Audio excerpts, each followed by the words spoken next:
Assalamualaikum warahmatullahi wabarakatuh. Perkenalkan, kami dari kelompok 10 dari mata kuliah Psikologi Dunia Maya yang beranggotakan Wanisha, Sabila, dan Wahyudi.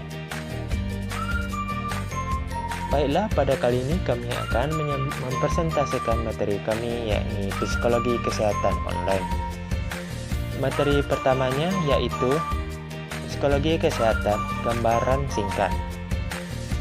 Seiring melalui berkembangnya zaman, berbagai media pengobatan terus mengalami perubahan ke arah yang lebih baik.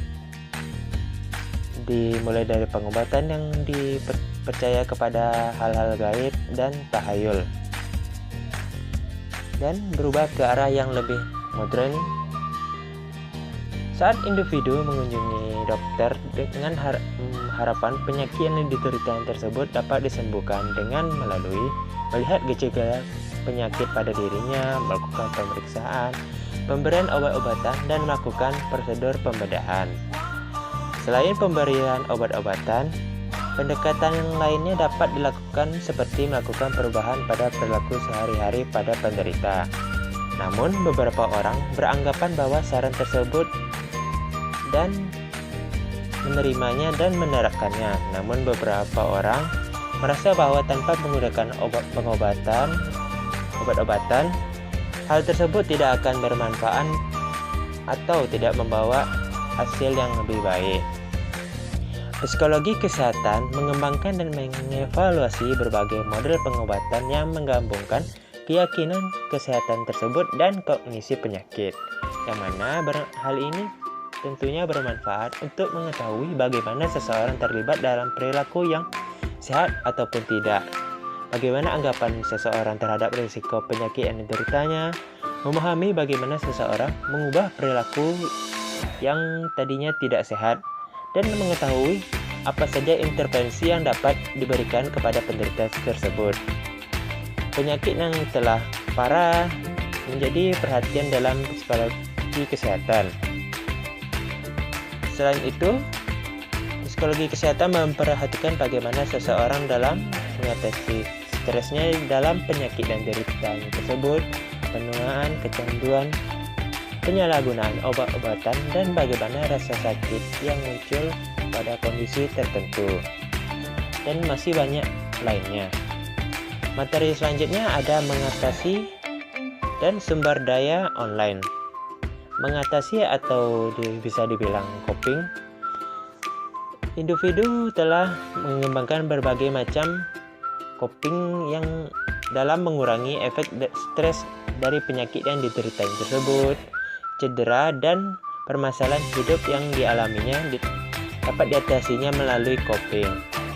Melalui berbagai penelitian, peneliti mencoba ingin mengetahui bagaimana individu menggunakan sumber daya online atau internet sebagai copingnya saat selama sakit atau cedera. Alhasil, peneliti menemukan bahwa alasan utama individu menggunakan sumber daya online atau internet dalam saat dia sakit adalah kebutuhan yang belum terpenuhi atau belum terpuaskan. Yang maksud dari kebutuhan yang belum terpenuhi ini seperti kebutuhan akan informasi atau dukungan emosional, yang hal ini menunjukkan hubungan dengan menggunakan informasi berupa informasi kesehatan atau penggunaan layanan dukungan sosial. Terus selanjutnya, internet sebagai sumber informasi. Pada zaman dahulu, sebelum berkembangnya internet seperti saat ini, orang-orang begitu memiliki keterbatasan dalam memiliki akses untuk mendapatkan informasi seputar medis. Untuk mendapatkan informasi seputar medis, mereka perlu mendapatkan dari perpustakaan, televisi, teman, tenaga medis, dan media lainnya. Saat seseorang sakit atau terluka dan ingin mengetahui mengenai penyakit yang dideritanya, kegiatan tersebut sangat dibatasi akibat kesulitan mencari informasi tersebut dan berkurangnya tenaga perawatan yang ada di tempatnya. Namun di zaman sekarang yang canggih, melalui internet di mana saja dan kapan saja mereka dapat mengakses informasi media mengenai kesehatan tersebut dengan mudah. Seseorang dapat mencari informasi mengenai diagnosis online tentang penyakit yang dialaminya. Mereka juga dapat mengidentifikasi langkah-langkah atau intervensi yang dapat dilakukan untuk mengobati penyakit yang dialaminya. Lakukan pencarian online melalui internet. Situs harus dilakukan dengan hati-hati dan mempertimbangkan apakah informasi tersebut benar, valid, atau dapat dipercaya dan berkualitas. Terkadang seseorang mudah percaya begitu saja terhadap informasi yang diterimanya tanpa mengolah informasi tersebut. Seperti sekarang banyak situs-situs atau blog yang dibuat oleh orang-orang yang belum mengetahui betul tentang medis, sehingga seseorang tersebut yang awam yang mencari di internet mengenai penyakitnya bisa saja salah dalam mengolah informasi. Oleh sebab itu, setidaknya kita harus bijak dalam penggunaan internet sebagai media informasi. Saat seseorang mendapatkan pelayanan kesehatan yang tidak memuaskan, mereka akan cenderung menilai informasi online lebih baik daripada yang diberikan dokter. Hal ini dapat mempengaruhi kepatuhan mereka terhadap pendekatan pengobatan yang diresepkan oleh dokter. Sumber-sumber informasi kesehatan yang didapatkan individu dari internet dapat mendorong seseorang tersebut untuk bisa saja untuk menentang dokter mereka, membuat permintaan untuk perawatan khusus atau tes diagnostik yang mungkin tidak sesuai untuk kasus yang dialaminya. Namun hal ini dapat bermanfaat dari prognosis mereka dalam banyak kasus.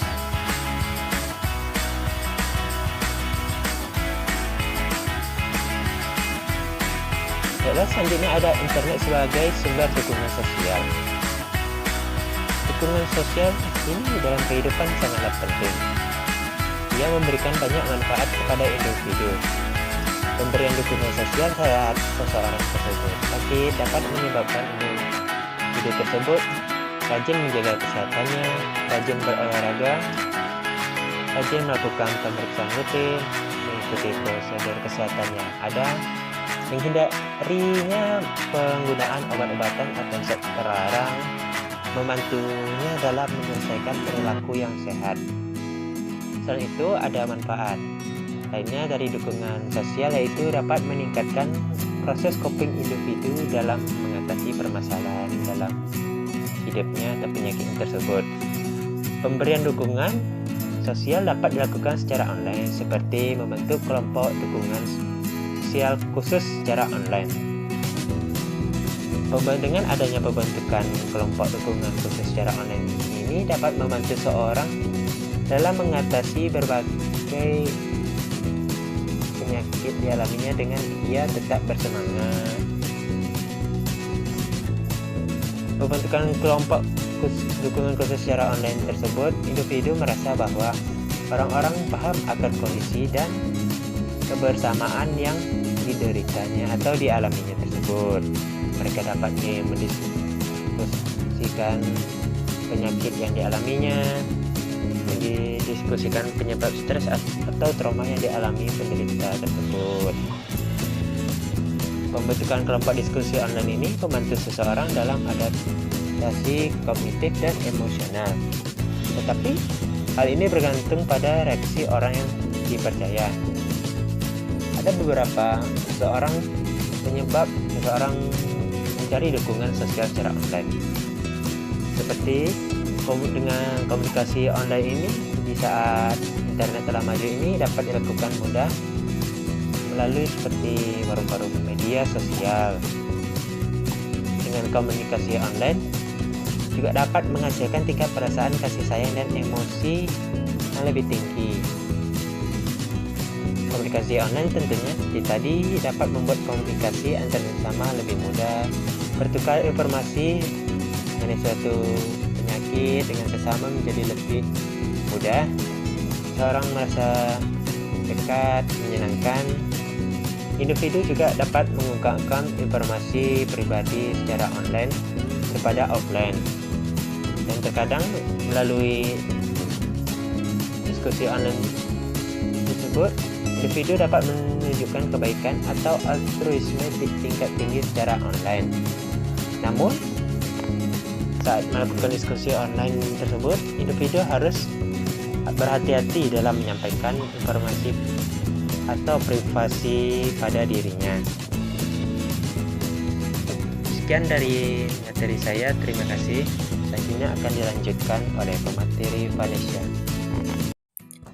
Baiklah, Assalamualaikum warahmatullahi wabarakatuh. Saya Vanessa Sabilahar akan melanjutkan penjelasan materi dari rekan saya sebelumnya. Baiklah, yang pertama saya akan menjelaskan tentang teknologi sebagai faktor risiko kesehatan. Jadi di samping dari manfaat atau dampak positif yang ada dari berkembangnya teknologi, juga terdapat dampak negatif atau risiko-risiko yang hadir dari berkembangnya teknologi dan kemajuan teknologi. Nah, salah satu risiko tersebut juga berpengaruh terhadap kesehatan manusia.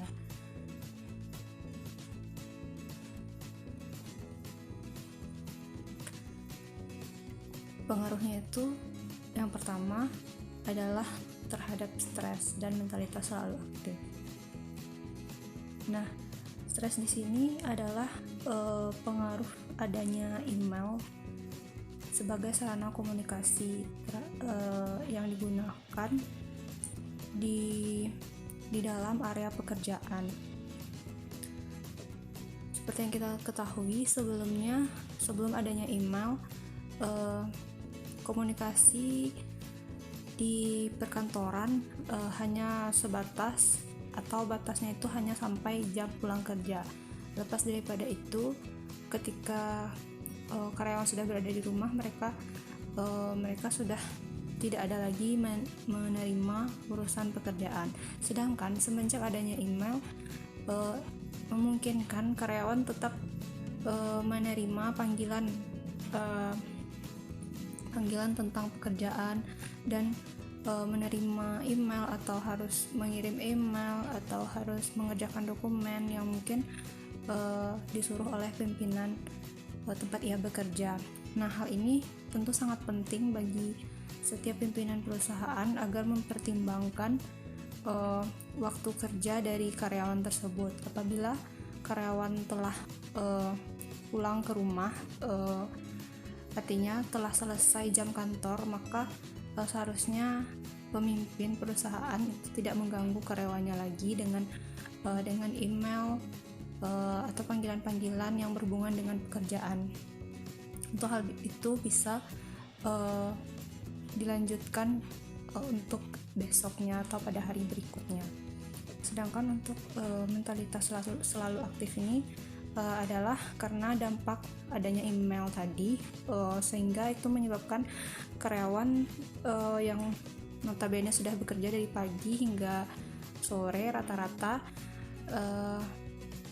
namun semenjak adanya email itu memungkinkan karyawan untuk tetap menerima email di luar jam kerja atau setelah pulang kantor gitu, yang harusnya itu digunakan sebagai waktu istirahat atau waktu bersama keluarga, namun masih saja diganggu oleh pekerjaan kantor dan karyawan tentu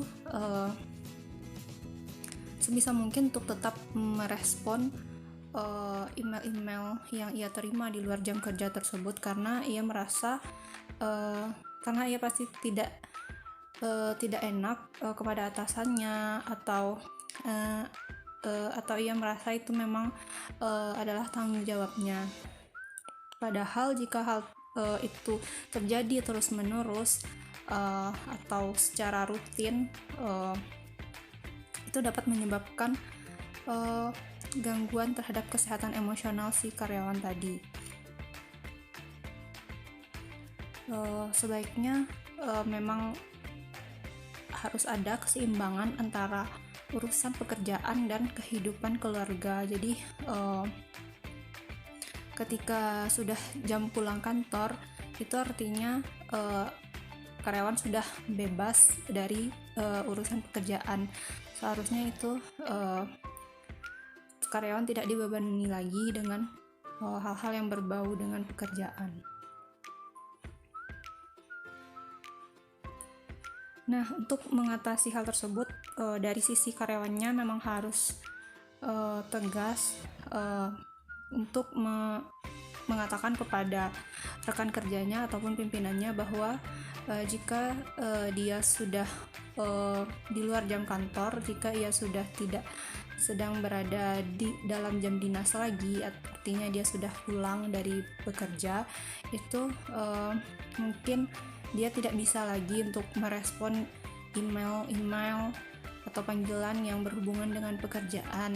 Mungkin dia bisa merespon tapi tidak seaktif dan secepat tanggap saat ia sedang berada di kantor. Jadi mungkin karyawan harus bisa menciptakan batasan dalam menggunakan alat komunikasi, terutama email, demi menjaga urusan pekerjaan dan kehidupan pribadinya. Lalu selanjutnya yaitu sumber internet yang berbahaya bagi kesehatan. Jadi dengan adanya internet ini tentu banyak informasi-informasi yang bisa diperoleh melalui internet ini. Nah, informasi-informasi ini sendiri ada yang memang benar dan ada juga yang salah atau palsu atau informasi palsu. Nah, informasi berbahaya yang ada di internet ini sendiri disebarkan oleh pihak-pihak yang tidak bertanggung jawab dan hanya mementingkan kepentingan pribadinya, yang itu bisa merugikan orang lain, dan tentu saja hal itu adalah hal yang salah dan melenceng. Contohnya sendiri adalah penyebaran informasi hoax atau penjualan produk-produk kesehatan yang ilegal atau palsu.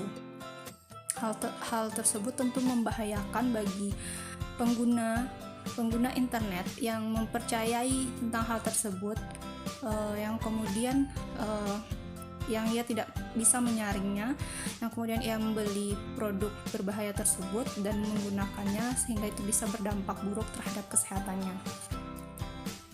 Nah, di samping itu ada juga situs web yang mendukung gerakan pro anoreksia dan pro bulimia. Artinya ia mendukung secara penuh adanya gerakan penurunan berat badan untuk menciptakan berat badan atau kondisi tubuh yang ideal, yang itu berbeda dengan kondisi tubuh yang ia miliki pada saat sekarang ini. Dan itu tuh adalah hal yang tidak sepenuhnya baik. Dan ada juga orang-orang yang memang dia memiliki gangguan anoreksia dan bulimia tersebut, namun dia ingin agar gangguan tersebut hilang, sehingga ia mengharapkan, sehingga ia tuh mencari dukungan dan nasihat dari orang lain agar bisa sembuh dari gangguannya tersebut. Selanjutnya itu gaya hidup dan kesehatan menetap. Nah, jadi pengembangan teknologi dalam promosi kesehatan itu telah diterapkan pada banyak bidang dan sudah dilakukan penelitiannya juga, dan ada juga yang memang penelitiannya itu masih berjalan dan belum diterapkan juga. Yang pertama yaitu seperti penggunaan telepresence untuk konsultasi medis. Jadi ini tuh dirancang agar konsultasi kesehatan seperti misalnya pengukuran berat badan atau pengukuran tinggi badan atau pengukuran berat badan yang ideal untuk tinggi badan segini itu berapa, atau untuk mengukur tekanan darah, itu tuh sudah bisa dilakukan melalui telepresence ini. Artinya ini tuh dilakukan tidak perlu secara pergi ke rumah sakit seperti biasanya gitu. Lalu sudah ada diagnosis online, yaitu untuk mendiagnosa suatu penyakit tanpa harus pergi ke rumah sakit. Nah, diagnosa ini sendiri tentu juga dilakukan oleh dokter yang sudah profesional di bidangnya. Namun dokter tersebut tergabung dalam suatu aplikasi kesehatan, ya seperti yang kita tahu sudah ada beberapa aplikasi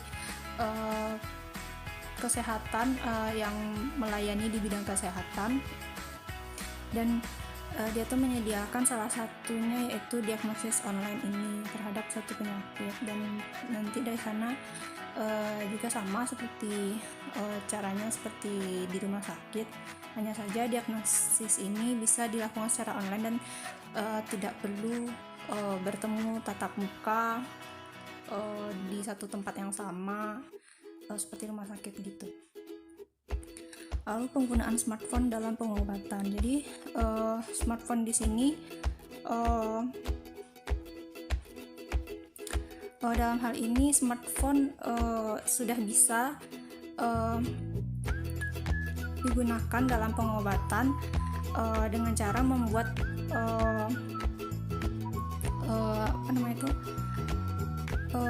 game atau video game di dalam smartphone ini, dimasukkan ke dalam smartphone ini, sehingga itu bisa membantu mengingatkan seseorang agar melakukan konsultasi, agar melakukan terapinya secara rutin. Dan sistemnya itu juga sama seperti game gitu, ada papan peringkat, ada pemberian rencana dan lain-lain, yang itu tujuannya adalah untuk mendorong seseorang untuk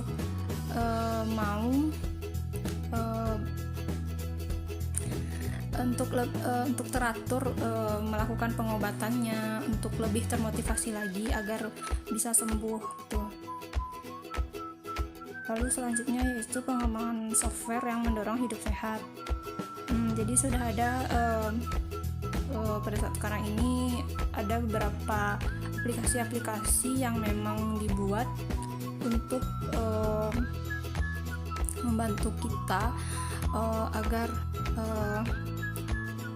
lebih menerapkan pola hidup sehat gitu, seperti aplikasi untuk senam, aplikasi untuk olahraga, aplikasi yang menghitung jumlah langkah per hari, jumlah gerakan aktif per hari, seperti itu. Lalu ada gamifikasi untuk membuat aktivitas hidup sehat lebih menarik. Selanjutnya itu penggunaan VR untuk menangani kondisi seperti gangguan makan dan kecanduan. Lalu menyediakan pereda dari rasa sakit. Nah, selanjutnya penjelasan lebih mendalamnya tentang aplikasi game, gamifikasi, dan ponsel cerdas dalam promosi kesehatan. Nah, aplikasi ponsel terkadang menggunakan strategi yang dikenal sebagai gamifikasi untuk meningkatkan efektivitas. Gamifikasi adalah penggunaan elemen video game dalam sistem game untuk meningkatkan pengalaman pengguna dan keterlibatan pengguna. Jadi gamifikasi ini sendiri diadaptasi dari video game gitu, dan ini tuh diterapkan untuk promosi kesehatan, di mana sistemnya tuh menggunakan seperti game gitu, dia meniru seperti sistem game, namun diterapkan kepada hal-hal yang berbau non game gitu, yang tujuannya adalah untuk meningkatkan pengguna dari gamifikasi ini, sehingga ia bisa menerapkan pola hidup sehat, bisa terlibat aktif dalam kegiatan promosi kesehatan, dan lain sebagainya. Lalu selanjutnya yaitu teknologi yang berbentuk realitas virtual. Jadi realitas virtual ini sendiri adalah seperti teknologi 3 dimensi gitu ya. Jadi pada saat kita menggunakan teknologi realitas virtual ini untuk terapi, itu kita memakai seperti kacamata yang ada di gambar di PowerPoint ini. Nah itu tuh ketika kita menggunakannya, nanti kita akan melihat dunia di sekeliling kita tuh seperti dunia virtual, namun itu tuh seolah-olah nyata berada di sekeliling kita gitu. Jadi ini tuh tujuannya adalah untuk terapi pada gangguan-gangguan tertentu seperti gangguan kecemasan, gangguan makan, dan juga obesitas. Ini juga masih dilakukan penelitian. Sejauh ini pada penelitiannya itu baru melibatkan sedikit partisipan, jadi belum bisa dianggap valid untuk digunakan gitu.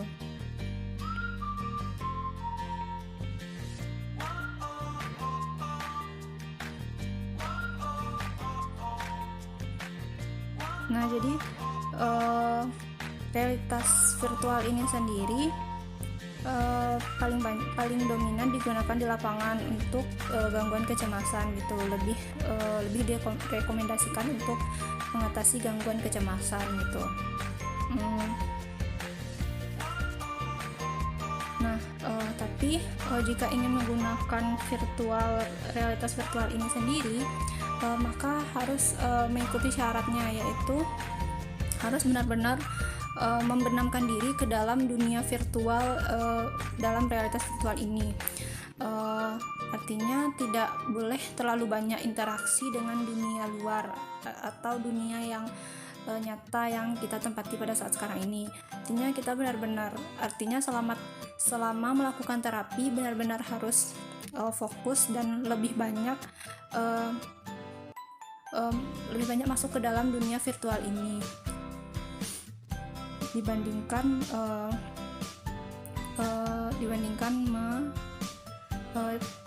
melakukan aktivitas di dunia nyata. Ya, hal tersebut juga dengan tujuan agar terapi realitas virtual ini bisa sedikit banyak membawa pengaruh atau menghilangkan gangguan yang ada pada si penderita.